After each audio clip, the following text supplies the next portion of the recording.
হ্যাঁ হ্যাঁ, বলেন বলেন। জি জি, গতকাল ওই ডাকার বিষয়টি নিয়ে ডিসকাশন করব। জি, যেভাবেই হোক আমাদের ওই প্রজেক্টটা রেডি রাখতে হবে, না হয়তো 1 কোটি টাকা লস হয়ে যাবে। ভাই, নামাজের তো সময় এলো, চলে নামাজটা পড়ে আসি। তুই আছিস তোর নামাজ নিয়ে, আমি তো এখনো সফলতা দেখাই পেলাম না, নামাজ দিয়ে কি করব? তুই এখন যা, আমি যখন সফলতা দেখা পাবো তখনই নামাজ পড়বো। আচ্ছা ঠিক আছে।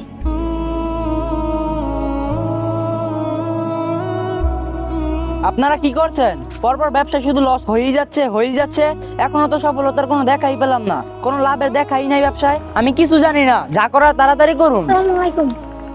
ওয়ালাইকুম আসসালাম। বড় ভাই, আজকে চলেন নামাজে যাই। তোকে না বলছি আমি সফল না হওয়া পর্যন্ত নামাজে যাব না, তাহলে কেন বারে বারে আমাকে ডিস্টার্ব করছিস? পুরো বিষয়টা ভাইকে বুঝিয়ে বলতেই হবে।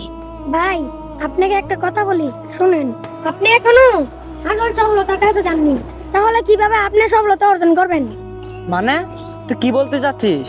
মানে আমি বলতে চাচ্ছি, আপনি সফলতার কাছে যাচ্ছেনই না। আমি তো সব কাজ ঠিক মতোই করছি, আর কি করতে হবে?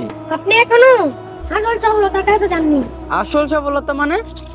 আসল সফলতা মানে হাইয়া আলাস সালাম। হাইয়া বলেন তো, হাইয়া আলাস সালাম মানে কি? হাইয়া আলাহ সালাম মানে তো সফলতা আর কল্যাণের দিকে আসো।